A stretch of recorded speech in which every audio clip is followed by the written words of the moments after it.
আসসালামু আলাইকুম প্রিয় ভাইরা, আপনারা শুনছেন মাওলানা তারিক জামিলের আলোকিত নারীর দ্বিতীয় পর্ব। ভিডিওটি ভালো লাগলে লাইক করবেন, কমেন্ট করবেন এবং শেয়ার করতেও ভুলবেন না। তিনটি গুরুত্বপূর্ণ প্রশ্ন। আমি পূর্বেই একথা উল্লেখ করেছি, আমরা এই পৃথিবীতে পরিপূর্ণ স্বাধীন নই। আমরা যা করছি সবকিছুই সযত্নে সংরক্ষিত হচ্ছে।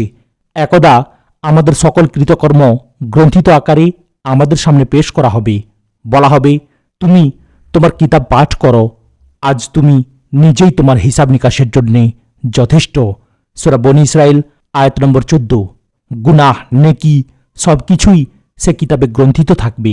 আল্লাহ সামনে উপস্থিত করে জিজ্ঞেস করবেন, তোমাকে সম্পদ দিয়েছিলাম, রাজত্ব দিয়েছিলাম, তুমি কি নিয়ে এসেছ? সে বলবে, আমি সঞ্চয় করেছি এবং বৃদ্ধি করেছি, তারপর বহুগুণে বাড়ি রেখে এসেও আমাকে ফিরে যাওয়ার অনুমতি দিন, সব কিছু নিয়ে আসব। প্রশ্ন করা হবে, তুমি এখানে কি নিয়ে এসেছ? বলবে, কিছুই আনিনি। অতঃপর তাকে জাহান্নামের বিছানা বিছিয়ে দেয়া হবে, তাদের শয্যা হবে জাহান্নামের এবং তাদের উপরের আচ্ছাদনও।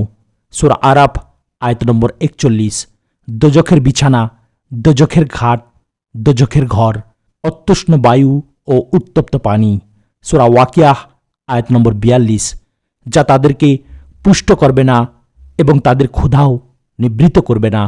সূরা গাশিয়া আয়াত নম্বর 7। কণ্টকময় বৃক্ষে আচ্ছাদিত হবে সে নিবাস, সেখানে শান্তি সুখের কোনো গন্ধও থাকবে না। আমি অচিরেই তাকে চড়াবো শাস্তির পাহাড়েই। সূরা মুদ্দাসির আয়াত নম্বর 17। ফিরিস্তাগণ গলায় রশি লাগিয়ে একটি উঁচু পাহাড়ে টেনে উঠাবে।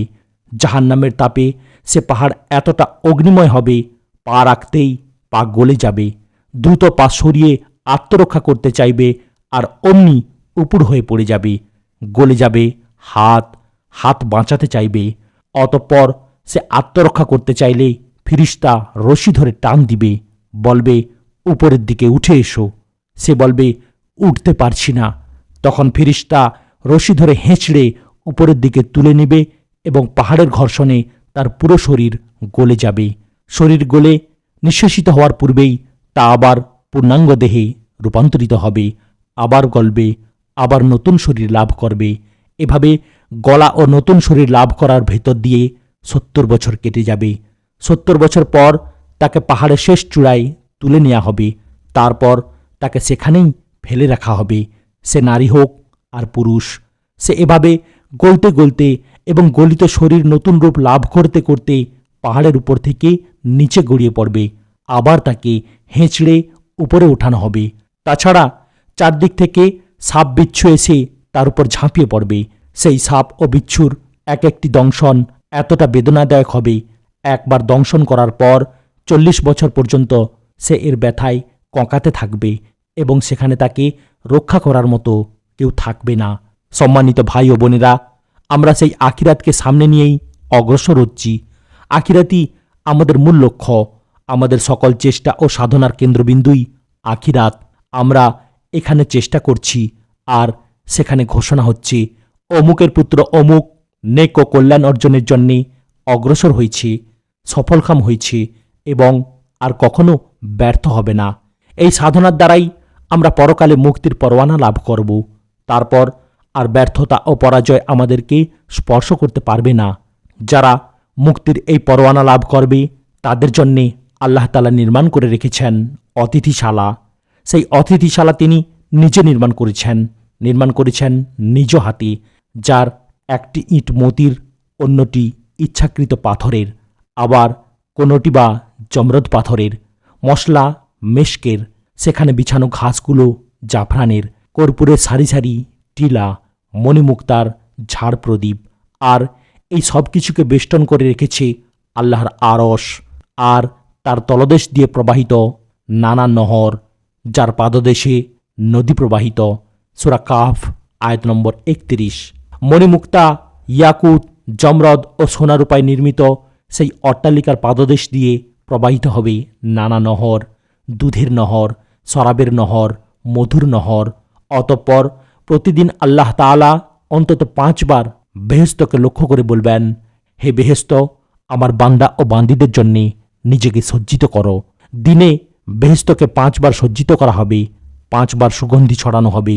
এই পৃথিবীতে যে নিজের আমল ও ঈমান সাজিয়েছিল, এই পৃথিবীতে যে তাকওয়ার পথ ধরেছিল, এই পৃথিবীতে যে আল্লাহর উপর ভরসা করেছিল, সেই অধিকারী হবে সেই জান্নাতের।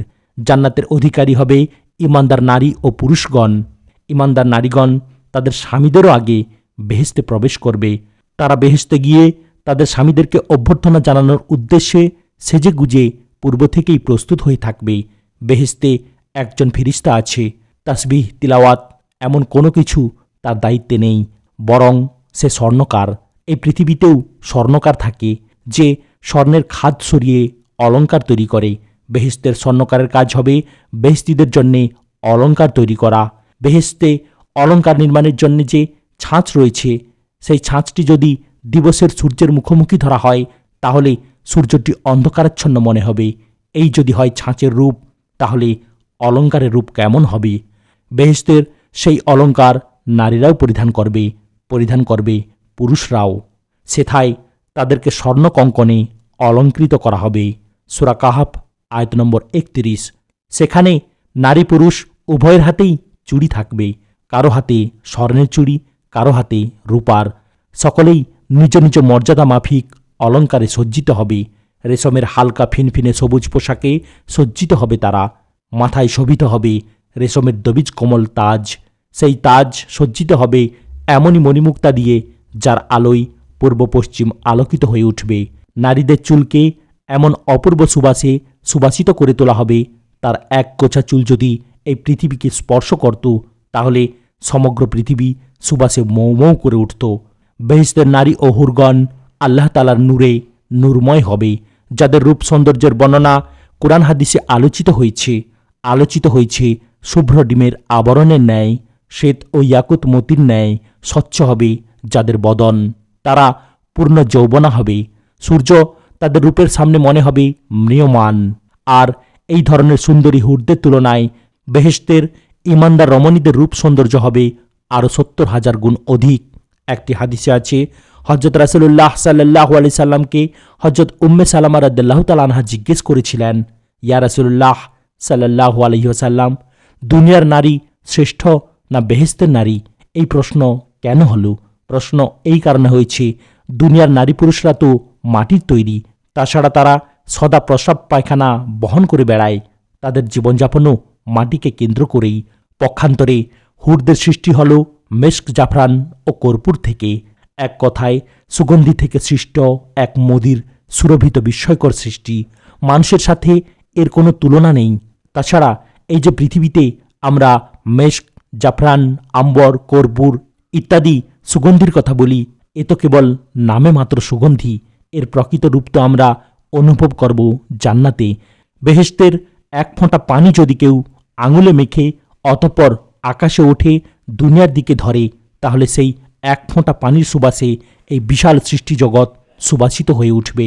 এই যদি হয় বেহেশতের পানির সুবাস, তাহলে সেখানকার মেস্ক, আম্বার, জাফরান ও কর্পূরের সুগন্ধি কেমন হবে এই সুবাস থেকে সৃষ্ট রমণীর রূপ? এ কারণেই হযরত উম্মে সালামা রাদিয়াল্লাহু তাআলা আনহা জিজ্ঞেস করেছেন, ইয়া রাসূলুল্লাহ সাল্লাল্লাহু আলাইহি ওয়াসাল্লাম, পৃথিবীর নারী উত্তম না বেহেশতের? হযরত রাসূলুল্লাহ সাল্লাল্লাহু আলাইহি সাল্লাম উত্তরে বলেছিলেন, বরং দুনিয়ার নারীরাই শ্রেষ্ঠ।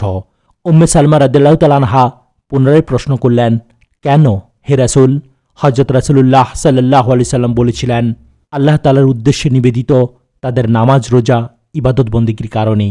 এখানে নামাজ রোজার পাশে যে ইবাদত শব্দটি উল্লেখ করা হয়েছে, এর মর্ম হল জীবনব্যাপী বন্দেগী।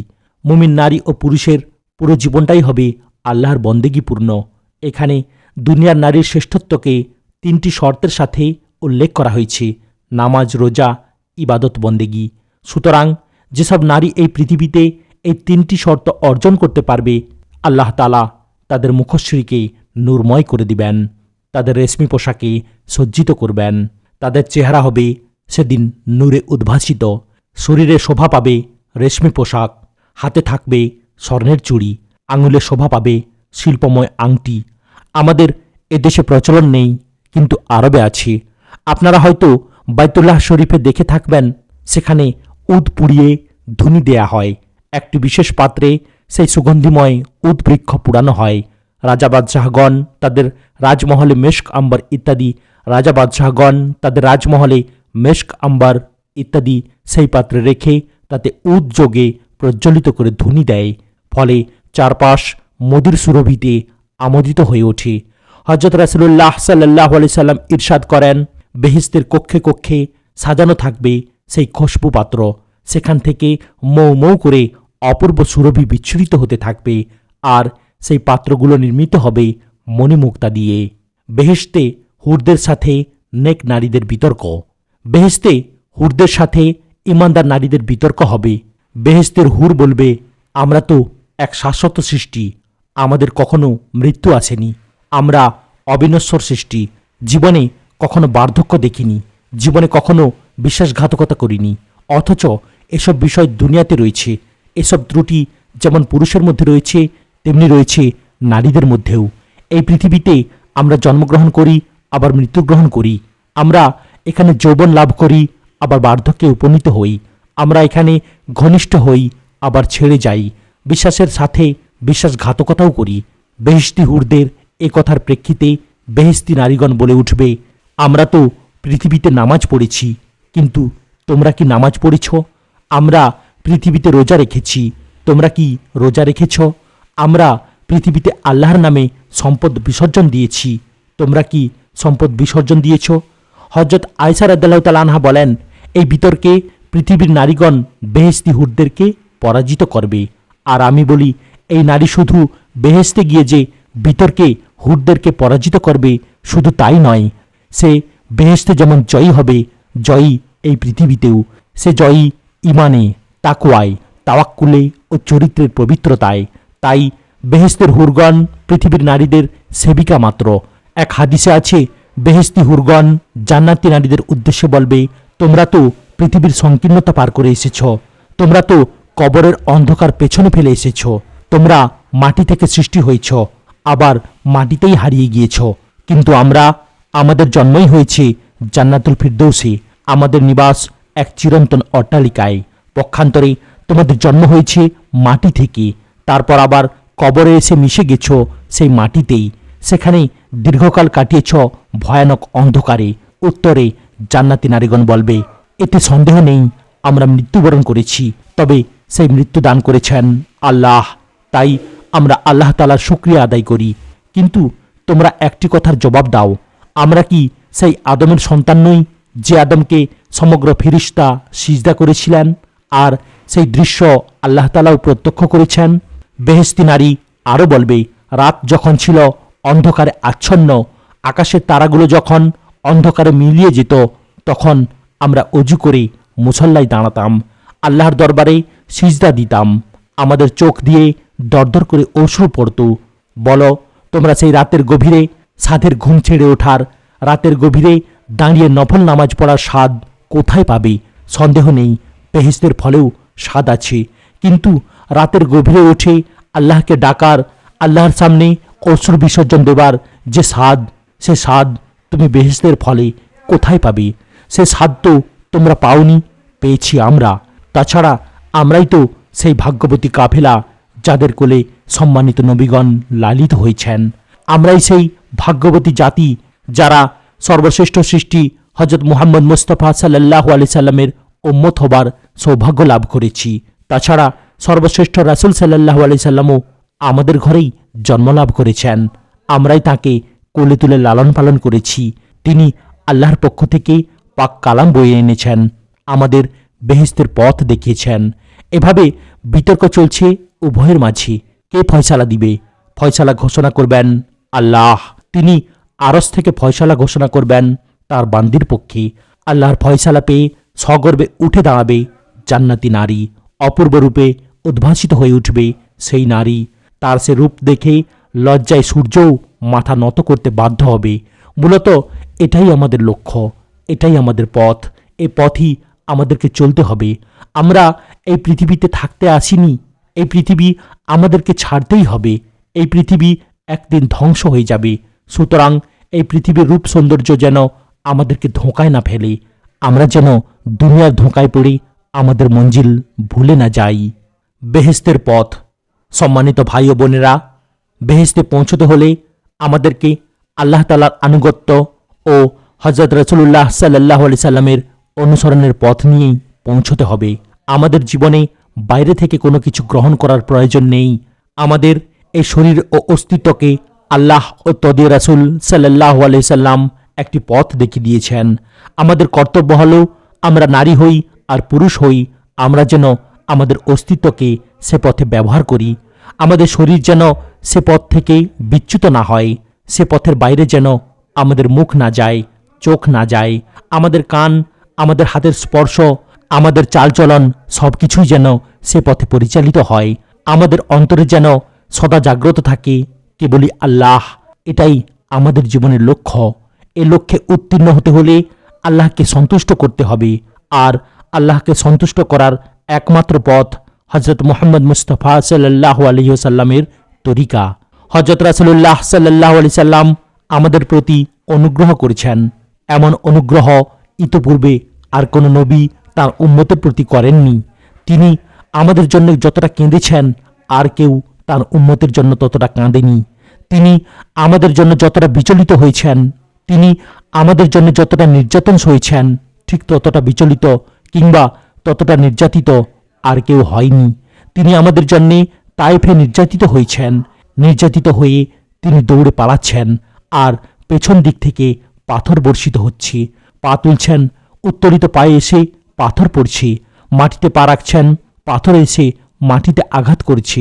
পাথরের আঘাতে পায়ের গোছা রক্তাক্ত হয়ে পড়েছে। আঘাতে আঘাতে পুরো শরীর নীলবর্ণ হয়ে উঠেছে। অতঃপর শরীর থেকে রক্ত ঝরেছে। অনন্তর সেই রক্তে শরীরের সাথে জুতা মোবারক এমনভাবে লেপ্টে গিয়েছিল যে পা থেকে জুতা আলাদা করা কঠিন হয়ে পড়েছিল।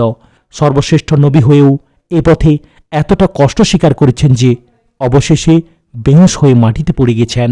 হযরত যায়েদ ইবনে হারিসা রাদিয়াল্লাহু তাআলা আনহু হযরত রাসূলুল্লাহ সাল্লাল্লাহু আলাইহি সাল্লামকে কাঁধে তুলে নেন এবং দৌড়ে এসে শত্রুদেরই একটি বাগানে আশ্রয় গ্রহণ করেন। তার সেদিনকার এই দুর্দশা দেখে শত্রু উতবা জাওজানির পর্যন্ত চোখে পানি নেমে এসেছে। সেও আবেগতাড়িত কণ্ঠে বলে উঠেছিল, দেখো দেখো মুহাম্মদ ইবনে আব্দুল মুত্তালিবের কি অবস্থা। হযরত রাসূলুল্লাহ সাল্লাল্লাহু আলাইহি সাল্লামের এই দুর্দশা দেখে ভয়ঙ্কর শত্রুদের হৃদয়ও কেঁপে উঠেছিল। তাদের আত্মীয়তার বন্ধন মুহূর্তে নড়ে উঠেছিল। তাই তারা বাগান থেকে একগোছা আঙুর এই বলে হযরত রাসূলুল্লাহ সাল্লাল্লাহু আলাইহি সাল্লামের খেদমতে পাঠিয়ে দিয়েছিল, শত্রুতার জায়গায়, কিন্তু তুমি তো আমাদের আত্মীয়, সুতরাং আমাদের এই আতিথেয়তা গ্রহণ করো। ভাববার বিষয় হলো, সেদিন হযরত রাসূলুল্লাহ সাল্লাল্লাহু আলাইহি সাল্লামের কি করুণ দশা হয়েছিল যে তার সে রক্তাক্ত অবস্থা দেখে শত্রুপক্ষ পর্যন্ত বেদনা অনুভব করেছে। কিন্তু হযরত রাসূলুল্লাহ সাল্লাল্লাহু আলাইহি সাল্লামের অনুভূতি দেখুন। যখনই তাকে সাহায্য করার জন্য প্রতিপক্ষ আত্মীয়তার ছুঁতো ধরে এগিয়ে এসেছে, তখন তিনি তার জখমের কথা ভুলে গেছেন। আঙুর হাতে উপস্থিত কৃতদাসটিকে দেখেই তিনি চকিত হয়ে বসেছেন। জিজ্ঞেস করেছেন, তুমি কে? তোমার বাড়ি কোথায়? সে তার পরিচয় দিতেই হযরত রাসূলুল্লাহ সাল্লাল্লাহু আলাইহি সাল্লাম বলে উঠলেন, তুমি নিনুয়ায়ের অধিবাসী? সে তো আমার ভাইয়ের শহর, হযরত ইউনুস আলাইহিস সালামের শহর। কৃতদাসটি বলল, আপনাকে ইউনুস আলাইহিস সালামের সংবাদ কে বলল? আপনি কিভাবে জানলেন তিনি সেখানকার অধিবাসী ছিলেন? ইরশাদ করলেন, হযরত ইউনুস আলাইহিস সালাম নবী ছিলেন, আর আমিও তো নবী। এ কথা বলে তিনি সূরা ইউনুস তিলাওয়াত করতে লাগলেন। তিলাওয়াত শুনে সেই গোলাম হযরত রাসূলুল্লাহ সাল্লাল্লাহু আলাইহি সাল্লামের পায়ে চুমু খেতে লাগলো এবং সে কালিমা পড়ে ঈমানদার হয়ে গেল। এই অবস্থা দেখে উতবা বলে উঠল, হায় রে, অবশেষে আমার গোলামটিও বরবাদ হলো। হযরত রাসূলুল্লাহ সাল্লাল্লাহু আলাইহি সাল্লামের দরবার থেকে যখন গোলামটি ফিরে এলো, তখন উতবা বলল, তুমি জীবনে তো কখনো আমার পায়ে চুমু খেলে না, মুহাম্মাদের পায়ে চুমু খেলে কেন? গোলাম বলে উঠল, খোদার কসম, তিনি আল্লাহর নবী এবং সত্য নবী। তাঁর অনুসরণ ও তাঁর পায়ে চুমু খাওয়ার মধ্যেই জান্নাত নিহিত। সম্মানিত ভাই ও বোনেরা, পৃথিবীর এই জীবন পথে কোনো দিকে তাকাবার অবকাশ আমাদের নেই। আমরা দেখব কেবলই আমাদের নবীকে। আমরা দেখব হযরত রাসূলুল্লাহ সাল্লাল্লাহু আলাইহি সাল্লামের তরিকাকে, দেখব তাঁর জীবনাদর্শকে। আমাদের কাজ হলো কেবলই তাঁর পথে, তাঁর আদর্শে জীবনযাপন করা। অন্যকে দেখার কিংবা অন্য কোনো পরিবেশের দিকে তাকাবার সুযোগ আমাদের নেই। আমাদের লক্ষ্য তো একটাই, আমাদের আল্লাহ কি চান। আল্লাহ তাআলা তাঁর চাওয়ার কথা আমাদেরকে জানিয়ে দিয়েছেন। হযরত রাসূলুল্লাহ সাল্লাল্লাহু আলাইহি সাল্লাম তাঁর চাওয়ার কথা আমাদেরকে করে দেখিয়েছেন। আমাদের কাজ হলো তাঁর দেখানো সেই পথে পায়ে পায়ে হেঁটে যাওয়া। আল্লাহ তাআলা জানিয়ে দিয়েছেন, আমরা যদি সে পথে উঠে আসি তাহলে তিনি আমাদের হয়ে যাবেন। এখানে সাদা কালো কিংবা নারী পুরুষের কোনো ভেদাভেদ নেই। এটাই মূলত বেহেশত পর্যন্ত পৌঁছার পথ। একটি সুন্নত হলো বেহেশতের মূল্য। হাত থেকে যদি একটি টাকা পড়ে যায় তাহলে কেউ একথা বলে না, একটা টাকাই তো পড়ে গেছে গেছে, ওঠাবার দরকার নেই। একটি ভোটের জন্যে রাজনীতিকরা জীবন বিলিয়ে দেয়। কেউ একথা বলে না, একটি ভোটই তো, পেলে পেলাম, না পেলে না পেলাম। বরং তারা বলে, একটি ভোটের উপরই আমার হারজিত নির্ভরশীল। একটি নাম্বারের জন্যে শিক্ষার্থীরা সারা রাত জেগে পড়াশোনা করে, তার পাশ ফেল নির্ভর করে একটি নাম্বারের ওপর। অনুরূপভাবে একটি একটি টাকা করেই ধনকুবেরদের সঞ্চয়ের পাহাড় গড়ে ওঠে। মুমিন বান্দারাও একটি একটি সুন্নত করে আল্লাহ তাআলার প্রতি ক্রমাগত এগিয়ে যায়। এমন নয় এটা তো সুন্নতি, করলেও ভালো, না করলেও চলে। বরং সুন্নতকে উপেক্ষা করার কারণে কিয়ামতের দিন হযরত রাসূলুল্লাহ সাল্লাল্লাহু আলাইহি সাল্লামের দরবার থেকে বিতাড়িত হতে হবে। নবীর সুন্নতকে উপেক্ষা করে কেউ আল্লাহর দরবারেও ঠাঁই পাবে না। একবার ভেবে দেখুন, যদি আমাদের দেশের কোনো সৈনিক ইন্ডিয়ান সৈনিকদের উর্দি পরে তাহলে তার অবস্থা কি হবে? সে যদি হাজার চিৎকার করে বলে, আমি শুধু বিদেশি উর্দিটাই পরেছি, নতুবা আমার ভেতরে কোনো কলঙ্ক নেই, আমার অন্তর মাতৃভূমির ভালোবাসায় কানায় কানায় পূর্ণ, আমি আমার দেশের একজন বিশ্বস্ত সৈনিক, তার এ কথা কি কেউ শুনবে? বরং বলবে, তুমি মিথ্যাবাদী, তোমার পোশাকই বলে দিচ্ছে তুমি গাদ্দার, আমরা তোমাকে ফাঁসিতে ঝুলাবো। এজন্য বলি, শুধু অন্তরে নয়, আমাদের বাইরের রূপটাও বদলাতে হবে। আমাদের বাইরের দিকটাও হতে হবে হযরত রাসূলুল্লাহ সাল্লাল্লাহু আলাইহি সাল্লামের তরিকা মাফিক। এবং এই বদলের সূচনাটাই হয় বাইরে থেকে। এটা শয়তানের প্রবঞ্চনা। শয়তান মানুষকে এই বলে ধোঁকা দেয়, প্রথমে ভেতরটা ঠিক করো, ভেতর ঠিক হলে সব ঠিক হয়ে যাবে। আচ্ছা, আপনারাই বলুন, শরীরের কাপড় ময়লা হয়ে গেলে আমরা কি সেটা খুলে ফেলে দিই না? কেন খুলে ফেলি? এই কারণেই তো খুলে ফেলি, কাপড়ের ময়লা আমাদের মন মানসিকতাকে পর্যন্ত আক্রান্ত করে। তাই আমরা ময়লা কাপড় ছেড়ে পরিষ্কার কাপড় পরি। তাছাড়া অপরিচ্ছন্ন পাত্রে তো আমরা পানিও পান করি না।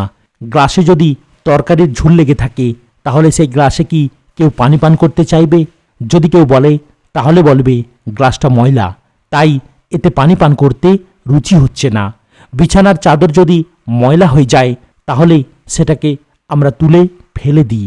এ কথা বলি না, হোক না ময়লা, পাক তো। সুতরাং এর উপর ঘুমোতে সমস্যা কোথায়? বরং বলি, এই ময়লা কাপড়ে শুইতে ইচ্ছা হচ্ছে না। কাপড়ের ময়লা ক্লেদ আমাদের ভেতরকে পর্যন্ত আক্রান্ত করে।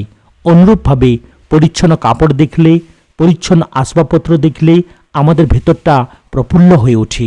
পরিষ্কার পরিচ্ছন্ন খাবারের প্রতি দৃষ্টি পড়তেই ভেতরটা আনন্দে নড়ে চড়ে ওঠে।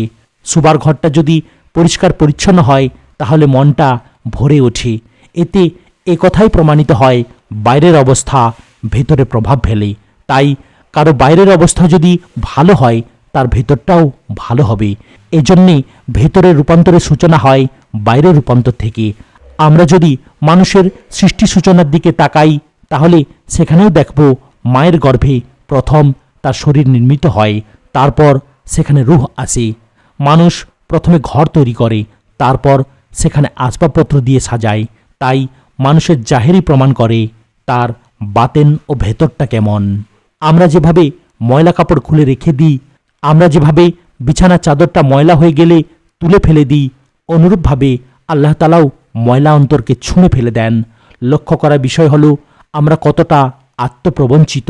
আমরা নিজেদের জন্যে পরিষ্কার পরিচ্ছন্ন করাটা পছন্দ করি, পরিষ্কার পরিচ্ছন্ন পোশাক পছন্দ করি, প্রতিদিন গোসল করতে পছন্দ করি। পক্ষান্তরে আল্লাহ তাআলা তো কাপড় দেখেন না, রং দেখেন না, বাড়িঘর দেখেন না, তিনি তো দেখেন আমাদের হৃদয়।